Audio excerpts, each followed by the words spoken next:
या फिर आएगी तबाही? दोस्तों, शिव की महिमा शिव ही जाने। कोई नहीं जानता कि छोटी सी बाढ़ भी कब महाप्रलय का रूप ले ले। लेकिन कुदरत से की गई छेड़छाड़ का परिणाम पहले भी हम देख चुके हैं। उत्तराखंड एक बार फिर से रेड अलर्ट पे है। लेकिन क्यों ये चिंता की बात है? आखिर ऐसा 2013 में क्या हुआ था? आइए जानते हैं। साल 2013 उत्तराखंड के केदारनाथ घाटी में आई एक महाप्रलय, एक आपदा जिसने पूरे भारत को हिलाकर रख दिया। इस आपदा में लाखों लोग बेघर हुए, हजारों लोगों की मौत हुई, कई लोग लापता हुए। इस आपदा के बारे में जिसने भी सुना वो सन्न रह गया। क्या हुआ था इस आपदा में? क्या थी इसकी पूरी कहानी?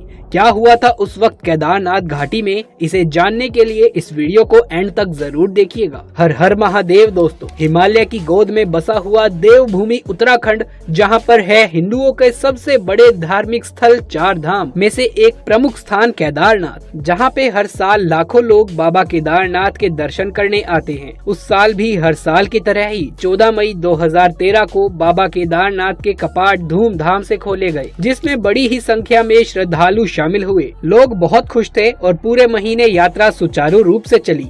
यात्रा 2023 में मई के कपाट खुलने के बाद चली थी। ठीक एक महीने बाद 15 जून 2013 3 दिन से जारी बारिश उस दिन भी जारी थी। बारिश इतनी ज्यादा जोरदार थी कि आसपास रहने वाले लोगों ने ऐसी बारिश अपनी जिंदगी में नहीं देखी थी। इसके बाद भी बड़ी संख्या में यात्री केदारनाथ घाटी में मौजूद थे। हजारों श्रद्धालु मंदिर परिसर में मौजूद थे और उन्हें एहसास ही नहीं था कि सिर्फ 2 दिन बाद उनका सामना महाप्रलय से होने वाला है। परंतु समय से 2 हफ्ते पहले ही पहुंचे मॉनसून ने कुछ बड़ी अनहोनी का संकेत दे दिया था। अगले दिन 16 जून को भारी बारिश का सिलसिला जारी रहा।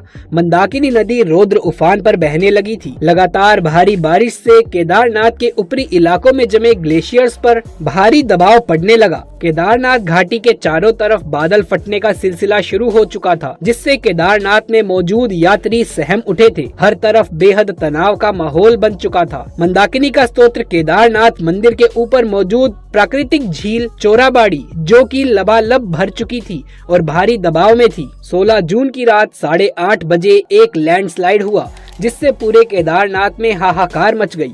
लोग अपनी जान बचाने के लिए यहाँ वहाँ भागने लगे और होटल धर्मशाला के अंदर घुस गए। 16 जून को इतना ज्यादा पानी बरसा था कि पूरा पहाड़ हिल गया था। इस दौरान 300 मिलीमीटर से 500 मिलीमीटर के बीच में भारी बारिश हुई। आप इसका अंदाजा कुछ यूँ लगा सकते हैं कि दिल्ली या पुणे शहर में किसी एक पूरे साल में करीब 800 मिलीमीटर बारिश होती है। यानी यहाँ सिर्फ 2 से 3 दिन में ही पूरे साल भर होने वाली बारिश का करीब 60% हिस्सा बरस गया था। पर किसी को अंदाजा भी नहीं था जिसे वो तबाही समझ रहे हैं, वो महाप्रलय का एक छोटा सा भाग था। असली प्रलय तो अगले दिन उनका इंतजार ही कर रहा था।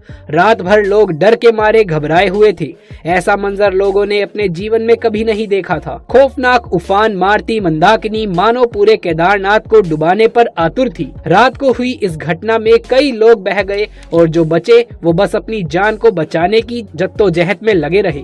पर किसी को भी अंदाजा नहीं था कि अगली सुबह उनके लिए कितनी भयानक होने वाली है। और फिर 17 जून 2013 की वो काली सुबह, जिसने पूरी केदारनाथ घाटी की तस्वीर और नक्शा दोनों को बदल कर रख दिया। लगातार भारी बारिश से चोलाबाड़ी झील का एक भाग अचानक तेज आवाज के साथ टूट गया और झील का पानी प्रचंड तूफानी रफ्तार से केदारनाथ की तरफ बढ़ा। पानी का रूप इतना भयानक था कि उसकी रफ्तार 40 किलोमीटर प्रति घंटा और लहरों की ऊंचाई 100 फीट से भी ज्यादा थी। लहरें अपने साथ भारी मात्रा में बड़ी बड़ी चट्टानें मलबा बहती हुई ले जा रही थी और जो भी लहरों के सामने आया उसे मिट्टी में मिला दिया। झटके से आई ये महाप्रलय ने पूरी केदारनाथ घाटी में त्राही मचा दी। लोग तिनके की तरह बहते चले गए। होटल घर सब साफ हो गए और मौत का ऐसा मंजर देख लोगों की चीखें निकल गई। मंदिर छोड़कर पूरे केदारनाथ में कुछ भी नहीं बचा।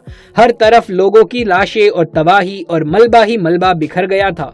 केदारनाथ शहर के साथ साथ केदारनाथ के नीचे बसे इलाके रामबाड़ा और गौरीकुंड भी पूरे तरीके से साफ हो गए। रामबाड़ा का तो वजूद ही खत्म हो गया। रामबाड़ा में हजारों की संख्या में यात्री ठहरे हुए थे। अचानक आए इस सैलाब ने रामबाड़ा का नामो निशान ही मिट्टी में मिला दिया। सारे होटल, घर, दुकान, उसमें ठहरे हुए लोग अचानक कहां गायब हो गए, किसी को कुछ भी नहीं पता चला और वहां पे हर तरफ सिर्फ मलबा ही मलबा नजर आने लगा। सैलाब की तबाही न केवल केदारनाथ घाटी में हुई, बल्कि मंदाकिनी जहां जहां से बहती है उस पूरे इलाके को तबाह करती हुई आगे बढ़ती गई। सोनप्रयाग, रुद्रप्रयाग, कर्णप्रयाग, उत्तरकाशी, श्रीनगर, हर तरफ बड़ी मात्रा में तबाही हुई। किसी को भी कुछ भी समझ नहीं आ रहा था ये अचानक क्या हुआ। बस सब लोगों में हाहाकार मच गया। कारें तिनकों की तरह बह रही थी, पहाड़ गिर रहे थे, सड़कें गायब हो चुकी थी, मकान, होटल, सबको मंदाकिनी निगलने पर आतुर थी। केदारनाथ से 220 किलोमीटर दूर ऋषिकेश में भी गंगा अपना रौद्र रूप ले चुकी थी। ऋषिकेश में गंगा मानो अपनी हर सीमा तोड़ने को आमादा थी। रौद्र तूफान लक्ष्मण झूला को छूने की कोशिश करने लगा। गंगा का इतना भयानक रूप किसी ने आज से पहले नहीं देखा था और लोग उस रूप को देखकर सहम उठे। हजारों लोग मारे गए, सैकड़ों लापता हुए, हजारों बेघर हुए। लोग उत्तराखंड के इतिहास की सबसे बड़ी आपदा को झेल रहे थे। हर तरफ मातम, तबाही के निशान, बर्बादी की कहानी बिखरी हुई थी। सरकार और प्रशासन तक खबर पहुंच तो चुकी थी कि कुछ बुरा हुआ है, पर उन्हें अंदाजा नहीं था कि तबाही इतनी भयानक थी। 18 तारीख में एक हेलीकॉप्टर घटना का जायजा लेने केदारनाथ घाटी पर उड़ा। उसने जब नीचे के हालात देखे तो उसके पैरों तले जमीन खिसक गई। गौरीकुंड और रामबाड़ा का वजूद ही समाप्त हो चुका था। केदारनाथ शहर पूरे तरीके से बर्बाद हो चुका था। पायलट ने फौरन इसकी सूचना कंट्रोल रूम में दी। राहत बचाव के कार्य के लिए तुरंत आर्मी और एयरफोर्स की मदद ली गई और फिर शुरू हुआ भारत का सबसे बड़ा रेस्क्यू ऑपरेशन, जिसे आर्मी ने नाम दिया ऑपरेशन सूर्या हो। देश के जाबाज जवानों ने रात दिन एक करते हुए हफ्ते भर में पूरी जान लगा दी। लगातार हेलीकॉप्टर उड़ रहे थे और लोगों को सुरक्षित जगहों पर पहुंचाया जा रहा था। जगह जगह से लोगों को बचाया जा रहा था। इस पूरे रेस्क्यू में सेना ने 1,10,000 से ज्यादा लोगों को एयरलिफ्ट कर सुरक्षित जगहों पर पहुंचाया। मौसम और रास्ते बहुत कठिन थे, पर सेना ने पूरे ऑपरेशन को पूरा करके ही दम लिया। दोस्तों, इतनी बड़ी आपदा आई, फिर भी महादेव के केदारनाथ और शिवलिंग को कुछ भी नहीं हुआ। आखिर महाकाल का तो काल भी कुछ नहीं बिगाड़ सकता, तो ये आपदा तो महादेव के लिए बहुत छोटी सी चीज थी। केदारनाथ के 2 साधुओं की माने तो महादेव के एक चमत्कार ने मंदिर और शिवलिंग को बचाया।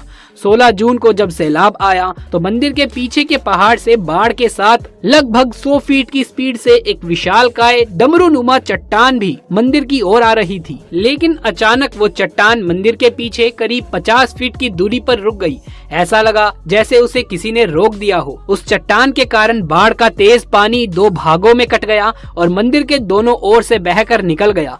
और उस वक्त मंदिर में 300 से 500 लोग शरण लिए हुए थे। साधुओं के अनुसार उस चट्टान को मंदिर की ओर आते देख उनकी रूह कांप गई। उन्होंने केदार बाबा का नाम जपना शुरू कर दिया और अपनी मौत का इंतजार करने लगे थे। लेकिन बाबा का चमत्कार कि उस चट्टान ने मंदिर और उसके अंदर शरण लिए हुए लोगों को बचा लिया। वो विशाल शिला आज भी केदारनाथ के पीछे आदि गुरु शंकराचार्य की समाधि के पास स्थित है। आज इस शिला को भीम शिला कहते हैं। लोग इस शिला की अब पूजा करने लगे हैं। अब इस आपदा को बीते साल हो चुके हैं। केदारनाथ शहर फिर उठ खड़ा हुआ है। उस आपदा से इंसानों को ये सीख जरूर मिली कि वो कुदरत को अपने स्वार्थ में बांधने की कतई कोशिश ना करे। मंदाकिनी पर अंधाधुंध अतिक्रमण 2013 में हुई तबाही का बड़ा कारण बना था। मंदिर पूरे तरीके से मकानों और दुकानों के अतिक्रमण से ढक चुका था। आज मंदिर 2-3 किलोमीटर दूर से भी साफ देखा जा सकता है। हमें समझना होगा कि प्रकृति से हद से ज्यादा छेड़छाड़ अंत में इंसान की ही बर्बादी का कारण बनती है, क्योंकि प्रकृति इंसान के हर हिसाब को अंत में पूरा कर देती है। तो प्रकृति के साथ संतुलन बनाकर विकास करना ही इंसान का एकमात्र उद्देश्य होना चाहिए। दोस्तों, यही थी केदारनाथ 2013 की आपदा की पूरी कहानी। उम्मीद है ये वीडियो आपको पसंद आई होगी। यदि ये वीडियो पसंद आया है तो इसे एक लाइक करके कमेंट बॉक्स में हर हर महादेव जरूर से लिख दें। महादेव शिव की कृपा आपके ऊपर सदैव बनी रहेगी। आगे भी ऐसे वीडियोस देखते रहने के लिए चैनल को सब्सक्राइब करके पास वाले बेल आइकन को दबा लीजिए। जल्द मुलाकात होगी आपसे किसी अगली वीडियो में। तब तक के लिए आप सभी का धन्यवाद।